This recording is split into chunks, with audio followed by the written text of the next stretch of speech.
Rebound Bosh. Back out to Allen. His three-pointer. Bang! Tie game with 5 seconds remaining. Oh yeah. We packing somebody up tonight. Hey.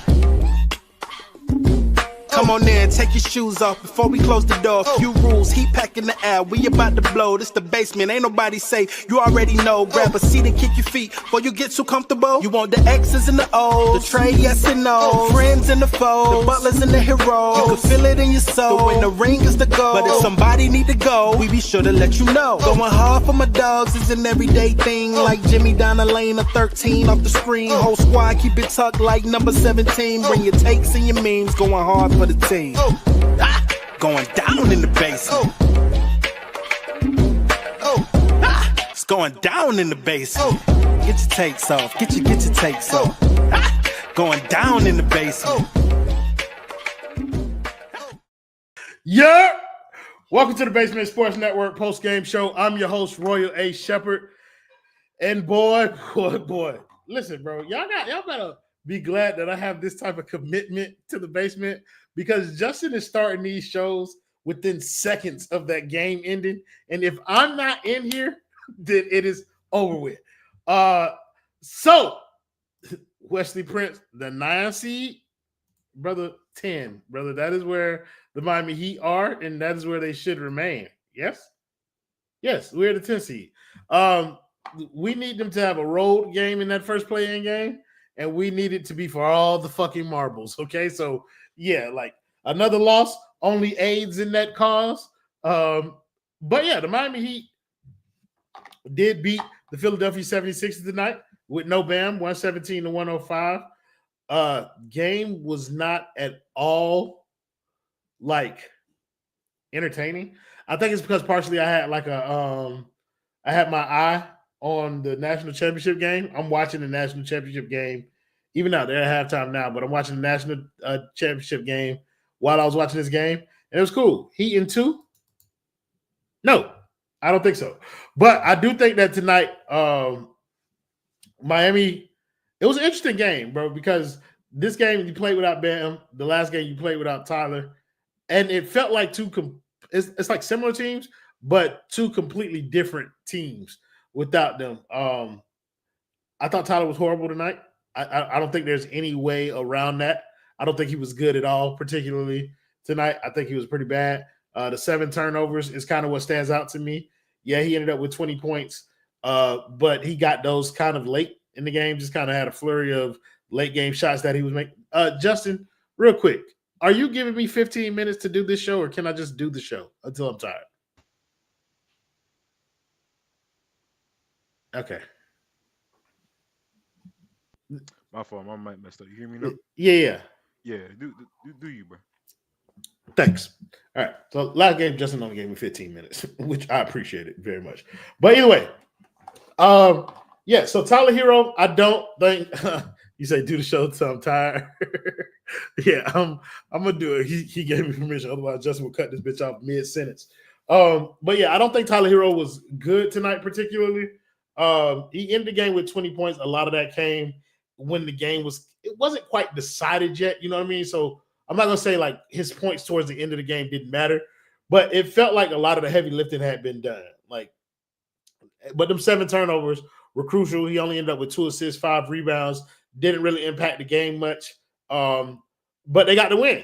And I want to talk about the players who kind of like helped them. And I know a lot of people are going to talk about how Tyler ended up with a positive field goal percentage.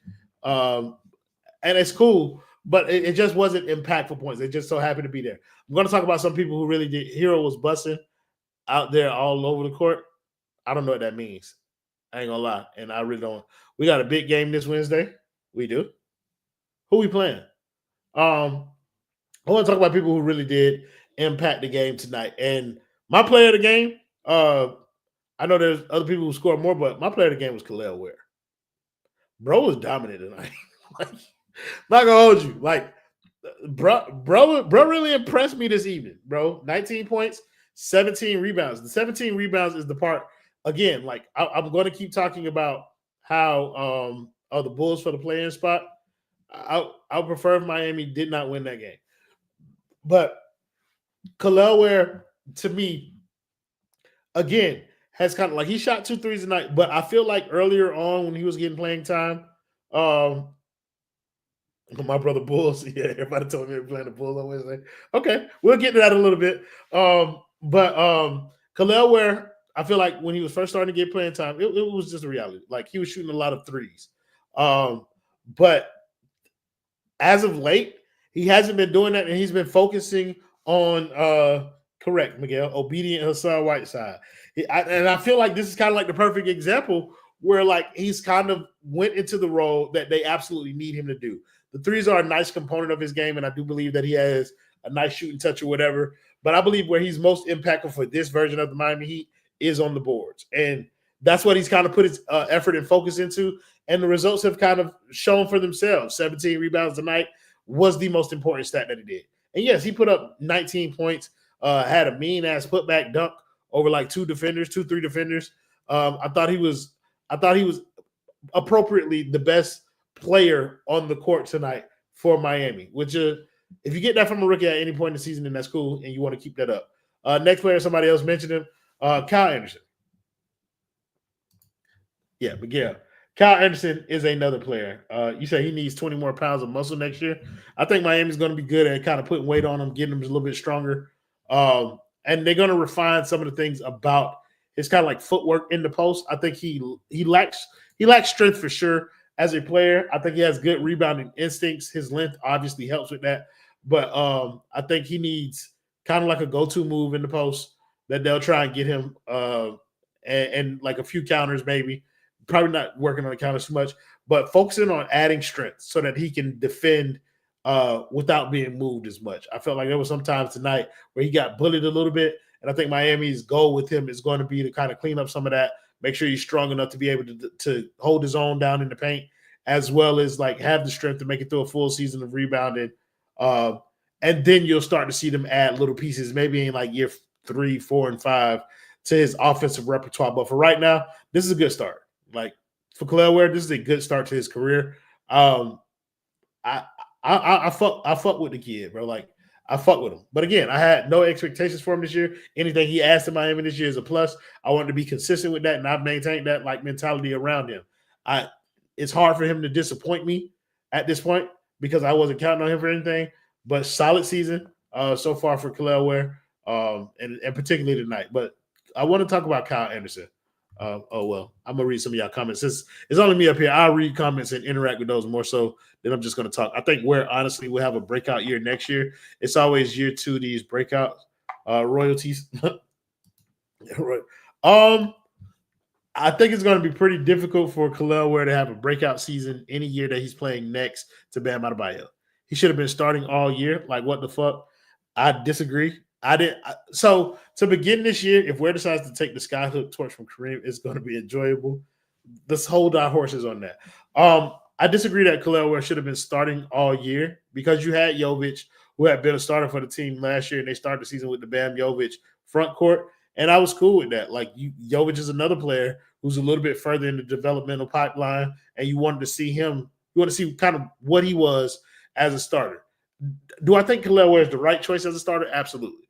But to start him from the beginning, I think would have been a little much for him. I like the way that they brought him along a little bit slower.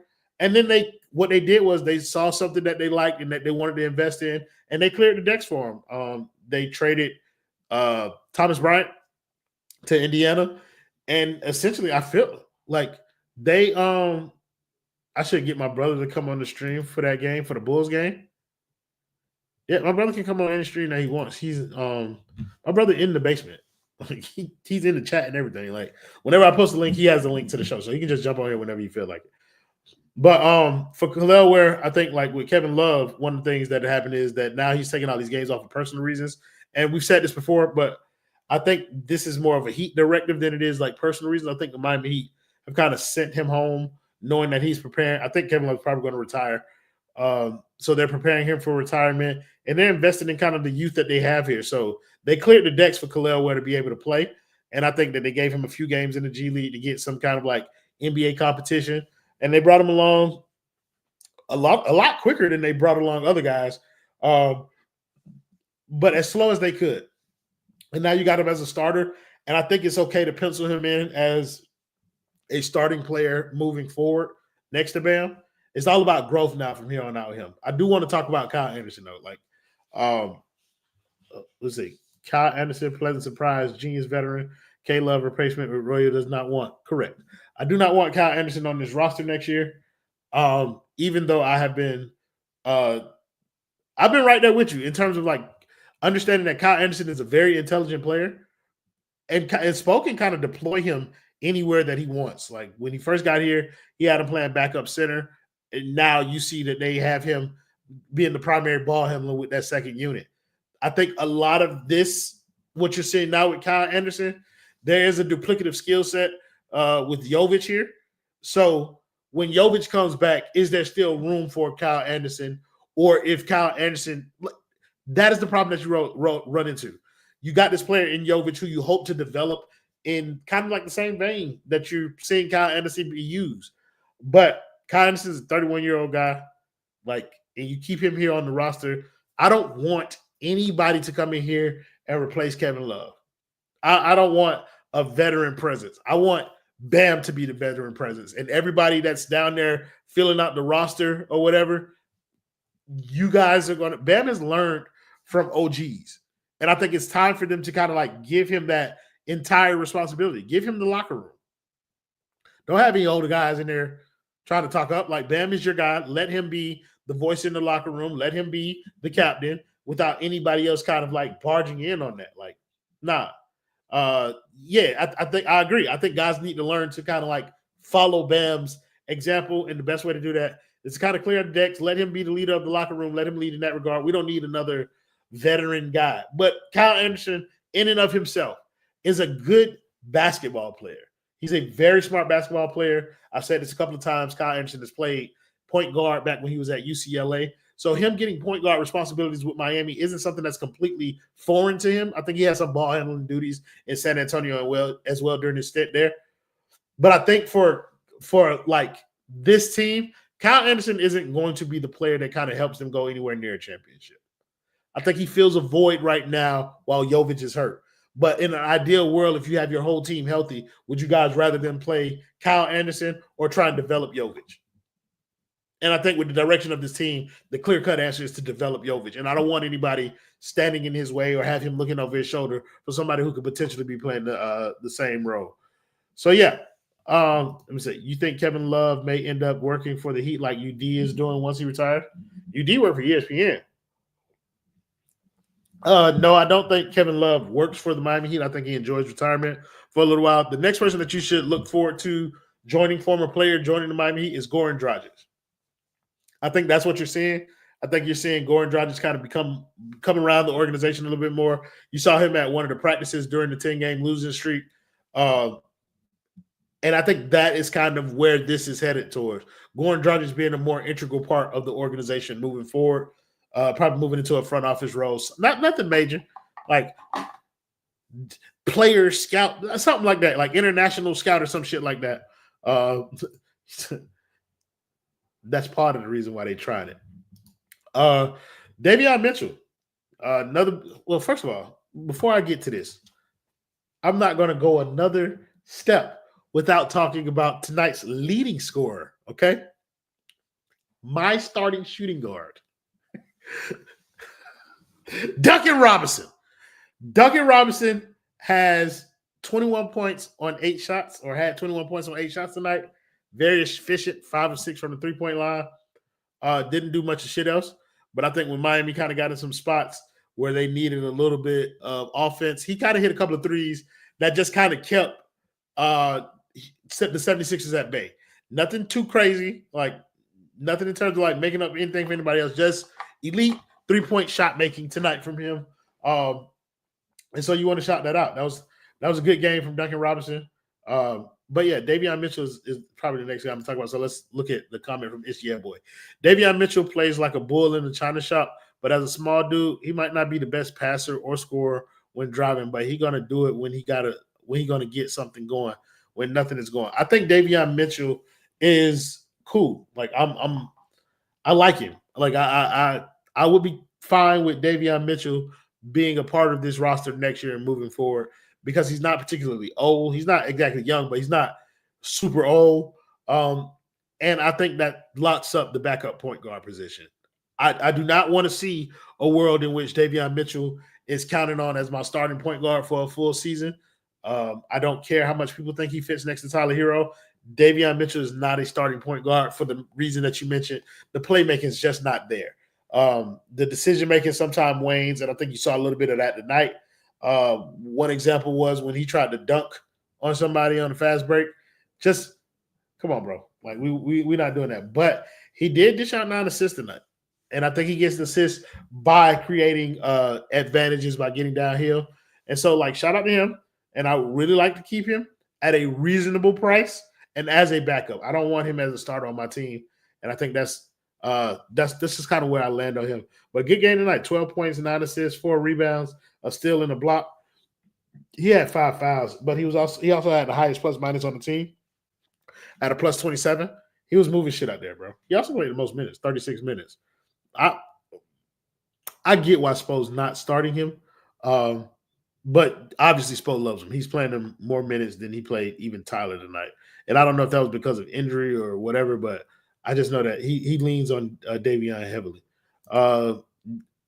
D-Master, he said, Royal, would you mind veteran presence, multiple old heads on the team, but they don't play? Yes, I would mind that very much. I don't think the Miami Heat are in position to have guys just sitting there collecting checks. Either you're contributing on the court or you're one of the players that they're investing in, hoping that they play later on. So I think that's kind of where I like give me young guys, bro. Like that's where I would have one of the Kashad Johnson kind of guys. Like I don't need 3 of them. I don't need Kashad Johnson, Josh Christopher. I don't need all of them. One. That's who's gonna take that 15 roster spot. Everybody else, like my 14th roster spot would be somebody like Alec Burks. Guys who serve a purpose as like a designated shooter, but you're not counting on them to play, which is part of the problem. Miami's counting on him to play big minutes. And granted, he's responded well over the past couple of games, but like, come on, bro. Alec Burks is not a starting NBA player anymore. Never was, really. Like, but he's not. But he starts for Miami due to circumstance because Andrew Wiggins also never plays basketball. Hey, NBA, Terry Rozier equals expiring contract next year.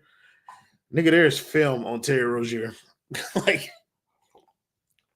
nobody wants Terry Rozier, and I don't think that that's like a bad thing. Yeah, there's value in like having what is it, like $26 million in expiring money on your books next year. So yeah, I think there's value in that with having Terry Rozier. But overall, bro, like there's nobody clamoring for Terry Rozier. It feels like at this point, Miami's going to have to like sweeten the deal. Either Terry Rozier is going to be used as a salary matching project, or Miami is going to attach an asset to get rid of Terry Rozier. And at that point, it's just not going to be worth it. It'll be better just to let the contract expire on your books. Like, if you're not going to get back anything, like, just let it expire. You say, I need us to lose. Why are we fucking winning? Because the Miami Heat don't let go of the rope, bro. We all, it's like, I don't know about we all, because I've had some pretty interesting conversations with people who are on the other end of the spectrum. They want Miami to make the playoffs so that these young guys can get some experience. I don't know how much playoff experience is going to help people. Jaime Jaquez had playoff experience, and he came back the worst player on the goddamn team. So, like, he had Team USA experience. Like, Jaime Jaquez had a lot of good experience last year, and it did not work. I want talent. That's what I want. I want talent. But Miami is not. They're not going to try and position themselves for a better draft pick. They are content with kind of where they are in terms of like a team that is going to get into the play-in tournament, and they're going to try and do their best. That is what they're going to do, hopefully. I said Jay in that Spaces the other night on Twitter was tweaking. For sure. He cool though. Like I ain't really got no smoke for niggas who don't agree with me in the way that I think about like how Miami needs to go about building the team. I don't particularly care for like niggas trying to like yell at me and son me and shit, bro. That's not gonna make your point, brother. Like the point is the point. The reality is the reality. Oh my God. Live from the national championship game, ladies and gentlemen. Yeah!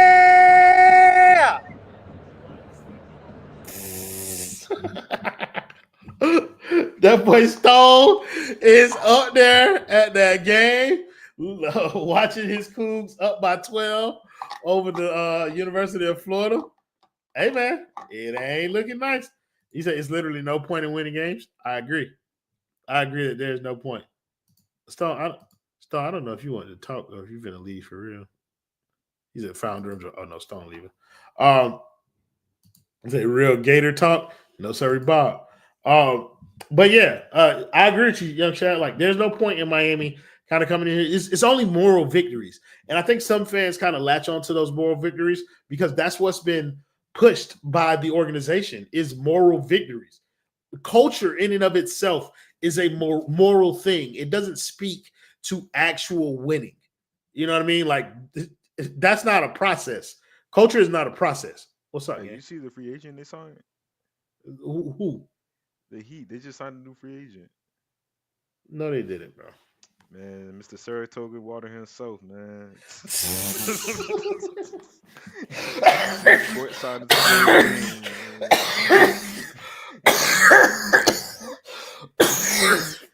game, Bro. Bro, that nigga barely played football, which he was signed for in college. But yeah, bro, I was at the game tonight. That was interesting to see. Somebody said Khalil Ware is amazing. Amazing is a stretch. I think Khalil Ware is the best non-BAM starting caliber center we've had since Hassan Whiteside. It is what it is. He said those fans think they sound knowledgeable, but parroting the party line about winning. Yeah, that's kind of where, and that's kind of why I appreciate you guys for like tapping in with us. I understand what the basement is, and I understand what we do, and I also understand that some of our opinions may feel extreme. Some of our opinions may come off as kind of like anti-Miami Heat, but I think for those of you who've been with us for like a couple of years, those of you who's maintained the consistency to come in here and watch us every week, y'all know that our ultimate goal is to win a championship. And the way that we think about that process needing to happen is slightly different. And yeah, I'm gonna call players ass. I'm gonna get these jokes off. But there's also like an understanding of kind of what they mean to the ecosystem of a championship team and how some of these players may fit, how some of them may not fit. And I think that's what gets kind of like lost in conversation on Twitter. Most people don't have the additional context of listening to us speak. They just kind of read the words, the limited characters that we get there, and they kind of paint whatever picture of our opinion that they want to paint. And I don't give a fuck. Like that may be a me problem. I might need to work on that. I don't give a fuck that these niggas don't like what I say. I don't give a fuck if you don't like my opinion. That's why it's not your opinion. It's fucking mine. And when I'm right, they hate when I'm right. But bitch, I'm always right. It's just the reality, bro. It's just the reality, bro. Hold on. The reality is now, guys, the show has to take a downturn, bro. Dude, the show about to end. It smell like cracker in the building. What the fuck are you doing on stream? What do you mean? I was about to upload my post game to YouTube. I see the Basement Sports is live. I was like, I did not expect to see you here at all. Why? Because there's good hoops on right now. I'm watching it. No, I'm sure you are. Yeah, but why am I doing the stream? Oh, because I made a promise a couple weeks ago. Like, I'm gonna do the rest of the games for the rest of the season, and I have so far lived up to that promise. I've done every show. Barely. Versus the Bucks, I got my post game up 10 minutes after the buzzer. I go to hop on the stream. Are you done? Gone. Justin gave me 15 minutes last night. And to be real with you, bro, I used up all my PTO. Justin only gave me 15 minutes last show. And so like he ended the show like at 15 minutes. And so that's all I had. And Well, I asked him, I did watch the post game, and I saw his 15 minutes. I asked him tonight, and he was like, "Yo, you can talk as much as you want to." Okay, so I've been talking for a little bit. Go ahead, give me your thoughts. I hear you. I see. Oh, we don't have to do this, but if you're so inclined to hear my thoughts on tonight's game, because that's what we all know that I'm here for. I don't know. I mean, I kind of like watching Pella and Ware get some run tonight. And I don't want to say that the Heat got like a lot of people like, oh, it's an A+ draft class. Hell no, God no. I'm all my goal. That's Akeem Olajuwon. I'm Houston all day, and also it's just fuck UF in general. But yeah, I don't know if I agree with the whole A+ draft for the Heat, because I think in order to get an A+ draft, you walk away with like a cornerstone. I don't think the Heat have that. But considering where they picked Ware at 15 and Pella at 44, I think they absolutely got the best they could have expected. I really like watching those guys who, like Pella Larson, is everything they want in a basketball player. And I also think he's pretty good at the same time at a lot of different things. Yeah. And Khalil Ware, I could see him being a legit starter on this team for a long time. Like I'm buying the Khalil Ware stock. I really am. Me too. What are you giving this draft class if you're not giving it today? I'll go with like a B+. You're in the same range as Kendall. I think I'm giving it an A. Relative to where the guys were picked, sure, but it's like that's what makes up the grade for me though, bro. Like relative to where they were picked, we're starting both of them right now and getting production from them both. Like, the difference is though, Bam was picked at 14.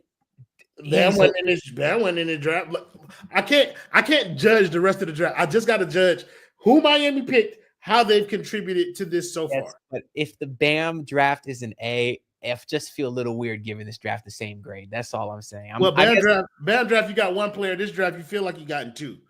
Like not just like one in a possible, bro. You got a starter out of this draft and you got a rotation player out of this draft. That is a good draft. Well, first off, I feel like I'm in the fucking Matrix with you defending this team and me on the other end of it. But sure, I mean, I don't want to talk semantics here. Point is, I like watching him play. And the reason that I'm really hopeful on Khalil Ware, like I saw the whole thing on Twitter, him or Lively, that shit is not close to me. Do we agree on that? That's Derek Lively? That's Ware. As far as who's a better player. Yeah, no, we don't agree. How can you say Derek Lively's a better player? He can dunk the ball. He played with Luka Doncic. Of course, he looked great. He's nowhere near as skilled as Khalil Ware. He's not. Khalil Ware is not skilled. He just dunks the ball. He has great touch. That's a skill. Okay. So tonight with Bam out, he made a couple push floaters and all that type of shit. He's been doing that, Royal. Yeah, but listen, Mike, I don't care. He's not a better basketball player. He's dumb, bro. He has an ability to stretch the floor. He's got great touch in the mid range. I like his defensive instincts. He fouls a lot, but he'll learn. I'm not arguing with any of that. I think he's a great player for the Miami Heat. I just don't think he's better than Derek Lively. I think if we had Derek Lively here, then it'll be like, oh, that's a really good center. That could be a no.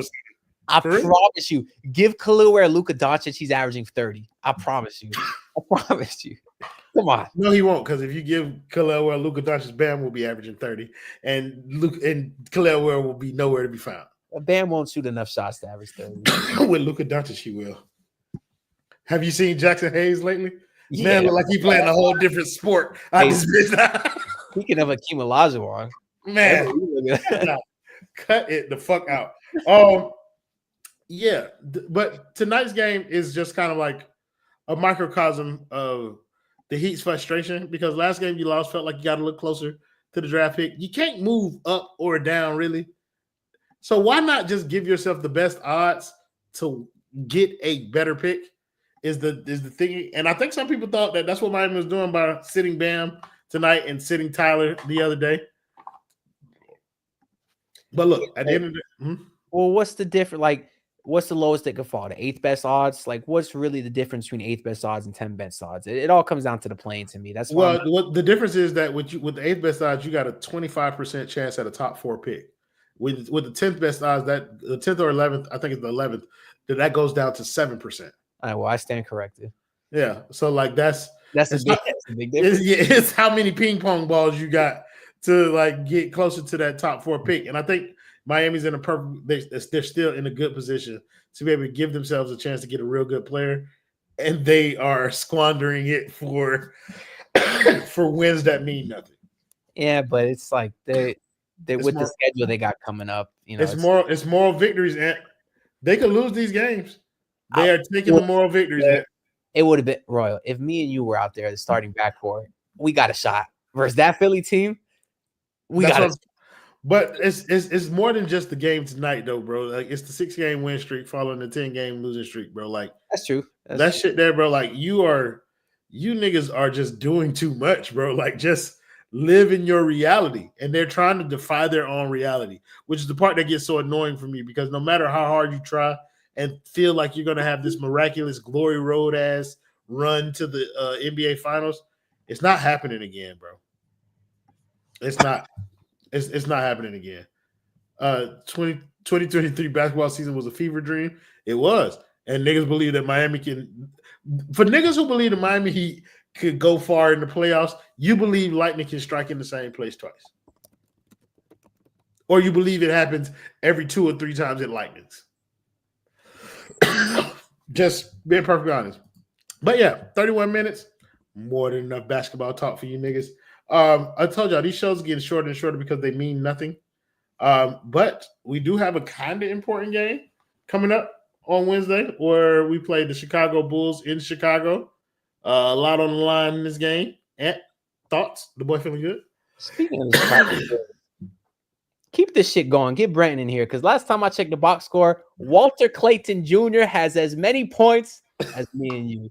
Get that man in this stream, man, talking all that shit. Oh, Walter Clayton. That's crazy.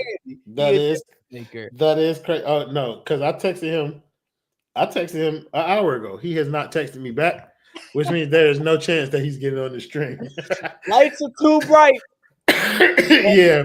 I seen that Walter, because I really haven't watched that much of the tournament, but I saw Clayton's stats was like 50% from 3 or some shit. I'm like, that's going to fall any day now. I was telling my brother earlier today, like Walter Clayton's name will start popping up a whole lot around the Heat Twitter space because there's a chance that, depending on where Golden State's pick lands for Miami, like he may be in that range or something, a player. And I was like, Walter Clayton Jr. is the type of player Miami would take. I want no parts.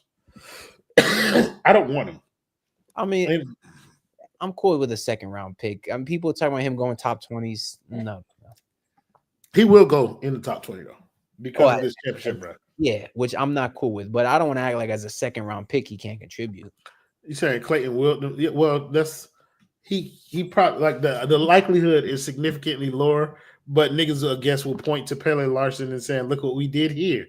Like this, bro. Niggas need to stop. Clayton willed them to the championship game. I agree, and I think I think he'll be a solid basketball player. Like I really do. I was telling Brenton earlier today that it's like and this is a horrible comparison, but it's like a Dame Light situation. Why is that a bad comparison? This is the same thing. That's what we talked about. Why is that a bad comparison? Same thing. Because he's not going to be anywhere near as good as Dame. He's going to be closer to like Shabazz Napier than he is to Dame. But at this point of their careers, that's what I was meaning in a way that like he's going to come into the game. He's going to come into the NBA with a much more mature game. So he's going to have like really high impact early on in his career. I just think the problem is that he's much closer to who he is as a player than some of these other guys out here. And once you see what he is, then like it ain't much more there. Like it ain't much more like to squeeze out of that talent than what you're gonna get. You say not Shabazz? No, he's not Shabazz Napier. He's either going to be Shabazz or Dame. He's not gonna be Dame. Well, then the odds were obviously because my brother was saying like he's like a Steph Curry like shooter, and I was like, cool. Like so was Trae Young in college. So is Buddy Hield. But like when you go to the NBA, like there's a difference. It's a different type of skill set. I don't think you have to Steph Curry shooter the same way I am when I play pickup and I hit like 2 threes. Correct. Like you out there like Curry today. It's the same thing. Niggas say whatever happened to Shane Larkin. Oh, bro, that's my boy, man. Oh, he's killing it in EuroLeague. Turkish basketball thing. He's Peyton Silva. That's what y'all. Oh, don't compare Peyton Silva to Shane Larkin. He was actually good. Peyton Silva was good at Louisville. Well, Shane Larkin was better. That's my I boy. agree. He killing in the Turkish League, Euro League, one of those two. They don't come on League Pass. I don't watch it. Niggas say that you. You never picked the winner of the Bulls versus Heat game. You think the Heat or people were speculating that maybe the Heat sat out Tyler and Bam to maybe start tanking? No. They sat them so they can kick the ass out of the Chicago Bulls because they want that 9th seed. They want every advantage they can get to win that playing game and make the fucking playoffs. So the Heat will go. They will try harder than you've ever seen them try. I can't recall a point in the season where I felt like they weren't trying. I feel like they've been trying this whole time. Unless they don't want to show all their tricks because they're gonna play again in like a week. So here's the issue. The slender whites on Chicago's team have been a problem for Miami this year. Remember Buzelis didn't miss a shot that first game, and then P. Giddy gave him a triple-double last time they played. So they haven't exactly been kind to the Miami Heat. That's tough. It's like a tough game for Miami because we don't have any way to stop kind of the best players that they have on offense. And I think that is a problem. Nonetheless, you said Giddy. Where the Giddy is an Aussie? Where's George? We fed that nigga to a kangaroo. Nigga said they also missed Lonnie Walker. Shout out to Lonnie Walker today. Player, man. He's I don't know how he was out the league. He's a good player. I just want to point out that Lonnie Walker and Quentin Grimes both outplayed Tyler Herro today. These are just the facts. These are just the facts. So nigga said all-star Buzelis. You right. I think he's got that kind of potential. No. You don't think he's got all-star potential? No. I mean, 6'10" with that kind of jumper and athletic. Oh my god. All-star potential. Oh my god. You crackers never learn. No, I'm not saying he's gonna be. I'm saying Did you think Darko Milicic had all-star potential? I was 5 years old, so probably.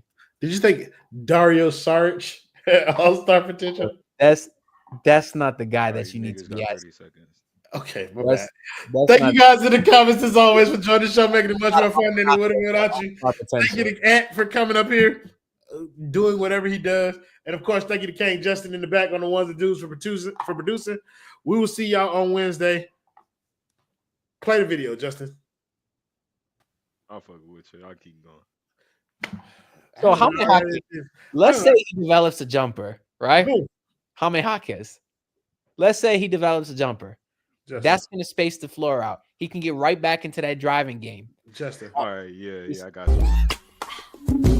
Oh.